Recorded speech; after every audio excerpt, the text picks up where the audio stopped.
ময়নার বাবা, কি করবা? তোমার তো কাজ চলে গেছে, এবার নতুন করে একটা কাজ খোঁজো। ফসল উঠতে তো এখনো অনেক দেরি, প্রায় 3-4 মাস। 3-4 মাস তো বলো, বাজার ঘাট তো করতে হবে কিছু।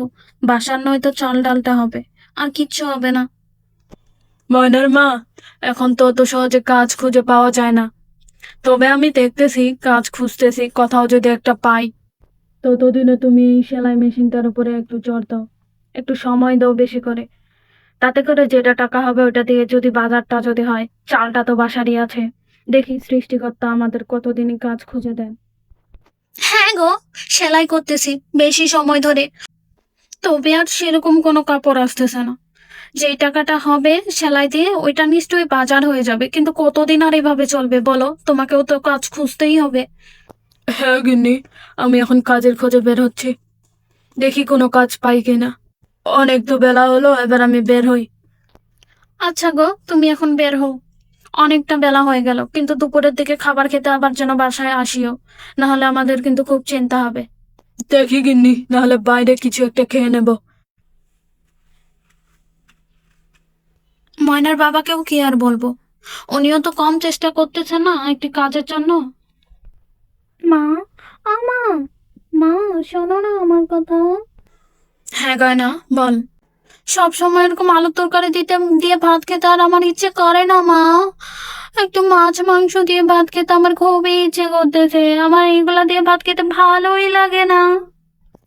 বাবাকে একটু মাংস আনতে বলো না মা, আমার যেভাবে আর খেতে ভালোই লাগে না, রোজ রোজ সেই আলুর তরকারি। হুম। গয়না, গয়না, শোন আমার কথা বল।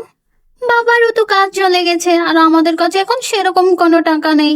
তবে বাবা যখন আবার কাজ পাবে, তখন আমরা সবাই মিলে মাছ মাংস একসাথে বসে খাবো। তবে চল বোন, এখন আমরা যা আছে তা দিয়ে খাই, চল। সত্যি আপু, আমরা সবাই মিলে একদিন মাছ মাংস দিয়ে ভাত খাবো। ওই দিনটা আর কতদিন দেরি আপু? আমার তো শুধু মাছ মাংস দিয়ে ভাত খেতে ইচ্ছে করতেছে। তবে চলো আজকে যা আছে তাই খাই, আলুর তরকারি ছাড়া তো আর কিছুই নেই। সৃষ্টিকর্তা চাইলে ওই দিনটা আর বেশি দিন দেরি নয়। তবে চল, তোকে ভাত খাওয়াই দিই, চল। হ্যাঁ আপু, চলো। আসলে ময়না তো অনেক বড় হয়ে গেছে, তার জন্য ও বুঝতেছে বিষয়গুলো, কিন্তু গয়নার দিকে তো একদম তাকানোও যাচ্ছে না। হ্যাঁ সৃষ্টিকর্তা, আপনি আমাদের সহায় হন, আমাদের এই বিপদ থেকে রক্ষা করেন। আপু, আর খাবো না আমি। কেন খাবি না? আর গয়না দেখ, আমি 5টা ভাগ করেছি, একটা তোর, একটা বাবার, একটা মার, সবার জন্য। আপু, আর দিও না, আর খাবো না। এই যে গয়না দেখ, তুই তো 5টা ভাগ ছিল, তুই খাইয়ে নিলি একটা, আরেকটা খাবো, তাহলে আর 3টা থাকবে। এই যে বোন আমার খা।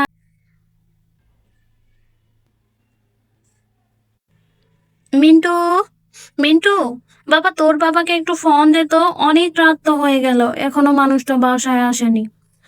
সেই কখন বের হয়েছে কাজের খোঁজে, না জানি কোথায় আছে মানুষটা, একটু ফোন দে তো তাড়াতাড়ি করে। হ্যাঁ মা, যাচ্ছি আমি। বলো মা, কি জানি বলতেছিলা তুমি? তোর বাবাকে একটু ফোন দে তো, তোর বাবা সেই কখন বের হয়েছে, এখনো বাসায় কেন নাই? বা, আমার ফোনে তো টাকা নেই সেই কতদিন ধরে। ফোন তো দেওয়া যাবে না মা, এতক্ষণ নিশ্চয় দোকানপাট সব বন্ধ করে দিয়েছে। আচ্ছা মা, দেখি আমি ঘরে গিয়ে কোনো ব্যবস্থা করতে পারি নাকি। কত রাত হয়ে গেল, এখনো ময়নার বাবা আসতেছে না। আরে আরে, ওই তো মনে হয় ময়নার বাবা, মনে হয় এসে গেছে। আরে ঠিক দেখতেছি তো আমি। হ্যাঁ হ্যাঁ, ঠিকই দেখতেছি, ময়নার বাবা এটা। কি গো গিন্নি, তুমি এখনো ঘুমিয়ে পড়োনি? খেয়ে দিয়ে ঘুমিয়ে পড়তা, আমার তো অনেক রাত হলো, বলো, তোমাকে তো ঘুমিয়ে পড়তে হইতো। আরে ময়নার বাবা, কি যে বলো তুমি, তোমার চিন্তায় আমার দিনই কাটতেছে না, তুমি বলতেছো ঘুমিয়ে পড়ার কথা। চলো গিয়ে খেতে বসি। আর কি হলো কাজের খোঁজ? কাজ পেলে একটা? না গো গিন্নি, কোনো কাজ পাইনি। তবে তুমি হাত পা ধুয়ে আসো, আমি খাবার খুলি। হ্যাঁ আসতেছি ধুয়ে। ছেলে মেয়েগুলো কি সবাইকে খেয়ে ঘুমিয়ে পড়েছে? খাওয়া দাওয়া শেষ করে আমরা তাড়াতাড়ি করে ঘুমিয়ে পড়বো, আচ্ছা? অনেক রাত হয়ে গেছে, কিন্তু কালকে আবার সকাল সকাল উঠতে হবে, কত কাজ বাকি আছে। হ্যাঁ হ্যাঁ গিন্নি, তাড়াতাড়ি করে খেয়ে নাও। খাওয়া দাওয়া গুলো তো শেষ হলো, এগুলো আমি থালা বাসন গুলো কালকে মাজবো। আজকে আর পারবো না গো, অনেক খাটাখাটনি হয়ে গেছে আর অনেক রাত হয়ে গেছে, আজকে রাখে দিই। চলো গিয়ে ঘুমিয়ে পড়ি, এই যে বাচ্চারা সব ঘুমিয়ে গেছে, এবার আমরাও যাই। হ্যাঁ হ্যাঁ গিন্নি, চলো, সারাদিনে অনেক ক্লান্ত হয়েছে আজকে। সকাল হয়ে গেছে মনে হয়, এবার আবার ঘুম থেকে উঠতে হবে। এত তাড়াতাড়ি সকালটা হয়ে গেল, আর 2-1 ঘন্টা রাত থাকলে ভালো হইতো। না, উঠে পড়ি, আজকে অনেকগুলো কাজ আছে। আজকে এতগুলো কাজ বাকি আছে যে কোন কাজটা আগে শুরু করব ভেবেই পাচ্ছি না। যাই আগে ঝাড়ুটা দিয়ে দিই উঠোনটা। হাই সৃষ্টিকর্তা, এ আমাদের কি হলো? ময়নার বাবা উঠে পড়ো, তাড়াতাড়ি করে উঠে পড়ো। এ আমাদের কি হলো ময়নার বাবা? আরে গিন্নি, এভাবে সকাল সকাল চেঁচামেচি করতেছি কেন? যাই তো যাই। গিন্নি, কি হয়েছে গিন্নি? তুমি এভাবে বসে বসে কপাল কেন চামড়াচ্ছ? হ্যাঁ, কি হয়েছে তোমার? এভাবে কান্নাকাটি কেন করতেছো তুমি? এ ময়নার বাবা, এ আমাদের কি হলো? দেখো, আমাদের কাপড় সেলাই মেশিনটা কে জানি চুরি করে নিয়ে গেছে, সাইকেলটা সহ ফেলাই দিয়ে গেছে, উঠোনের আবার ওই চেয়ারটা সহ ফেলাই দিয়ে গেছে। কে জানি কখন চোর আসছিল, আমাদের শেষ আশাটাও নিয়ে গেছে। আমরা যে এখন খরচ করে যে খাবো তার মতো এখন আর কোনো উপায় নেই, তোমাকে কাজ খুঁজতেই হবে। ধান টান গুলো হতে তো এখনো অনেক বাকি আছে, কি করব ময়নার বাবা? আরে আসলে তো সেলাইকে ওরা মেশিনটা নিয়ে গেছে। আরে গিন্নি, তুমি কান্নাকাটি করিও না, ঠিক আমাদের কোনো একটা ব্যবস্থা হয়ে যাবে, ঠিক কোনো ব্যবস্থা হয়ে যাবে গিন্নি, তুমি কান্নাকাটি করিও না। সেলাই মেশিনটার উপর মা বাবা কত আশা করেছিল, শেষ আশাটুকু আমার আর থাকলো না আমাদের। উঠাই, আমি চেয়ারটা উঠাই। না মা, কান্নাকাটি ভাবে তুমি করিও না, সৃষ্টিকর্তা যা করেন ভালোর জন্যই করেন, কান্নাকাটি করিও না মা, চোখের পানি মুছো তুমি। হে হে হে, ময়না, এ আমাদের কি হলো মা? না মা, তুমি একদম কান্নাকাটি করবে না, সৃষ্টিকর্তা যা করেন ভালোর জন্য করে। উঠে পড়ো মা, তুমি উঠে পড়ো। বাবা, এবার কি করা যায় বলো দেখি? মার তো সেলাই মেশিনটা খুবই শখের একটা জিনিস ছিল, সেটাও নিয়ে গেল। কি আর করবো আমি, বল দেখি তুই। যাই, আমি এখন কাজের খোঁজে বের হই, দেখা যাক আজকে একটা কোনো কাজ পাই কিনা। আরে বাবা, তুমি এখনই যেও না, তুমি তো সকাল থেকে কিচ্ছু খাওনি, এখন 11টা বাজে, তোমার তখন শরীর খারাপ হয়ে যাবে বাবা। আরে না, আমার কিছু হবে না, আমি গেলাম, আমি গেলাম বাইরে, আমি কিছু খেয়ে নেবো, আমার কাছে টাকা আছে কিছু। মা, মা, উঠে পড়ো মা এবার, তুমি সেই সকাল থেকে কান্নাকাটি করতেছো, দুপুর হয়ে গেল, চলো ভাত খেয়ে নিও কিছু, চলো মা চলো। কই গো, তোমরা কি কেউ বাড়িতে আছো? আমাকে এক মুঠো চাল দাও গো। ময়না, দেখ তোমার কে আসছে। হ্যাঁ মা, আমি এক্ষুনি দেখতেছি। ও, আমি এক মুঠো চাল নিতে আসছে মা। দিয়ে দাও মা, দিয়ে দাও। হ্যাঁ মা, আমি দিয়ে দিচ্ছি, কিন্তু তুমি চলো না, খাবার একটু খেয়ে নিও। কি গো, খাবার একটু বেশি বাসা আছে নাকি? আমি তো 2 দিন ধরে না খেয়ে আছি। আরে বুড়িমা, কি বলেন আপনি? 2 দিন ধরে না খেয়ে আছেন? কিন্তু আমাদের বাসায় তো ভালো মন্দ কিছুই নেই, আপনাকে যে আপ্যায়ন করব। আরে মা, আমাকে আপ্যায়ন করার জন্য ভালো মন্দ দরকার নেই মা, এক মুঠো ভাত হলে আমার কাছে অনেক মা, পারলে আমাকে এক মুঠ 4টা ভাত দে, আমি খাইয়ে নি। হ্যাঁ বুড়িমা, অবশ্যই, আপনি বসে পড়েন, আমার মেয়ে আপনাকে ভাত দিয়ে দিচ্ছে। যাও তো মা, ময়না, ওনাকে ভাত দিয়ে দাও। মা, ভাত তো শুধু তোমার ভাগেরটাই আছে, ওনাকে দিলে তো তুমি তো এখন তো খেতে পারবে না। আচ্ছা মা, ঠিক আছে, ওনাকেই দিয়ে দে ভাতটা, আমাদের ঘরে তো চাল আছে, দেখছিস আমাদের থেকেও ও কত অসহায়, ওনাকেই দিয়ে দে ভাতটা। ও কি, ও কি, আপনি ওইখানে বসিয়েন না, আপনি এই যে এইখানে বসেন, এখানে। না মা, আমি এখানেই ঠিক আছি, কোনো সমস্যা নেই। এ কি বলেন আপনি? আপনি এই যে বেঞ্চটাতে বসেন, আপনি এখন আমাদের বাসায় অতিথি, আপনি মেঝেতে বসে খাবেন? উঠে পড়েন, উঠে। আমাদের আবার বেঞ্চে খাওয়া আর মাটিতে খাওয়া সমান, তুই এক মুঠো ভাত খেতে পেলেই বেশি ভালো, যেখানেই খাই না কেন, তাও বসে পড়ি।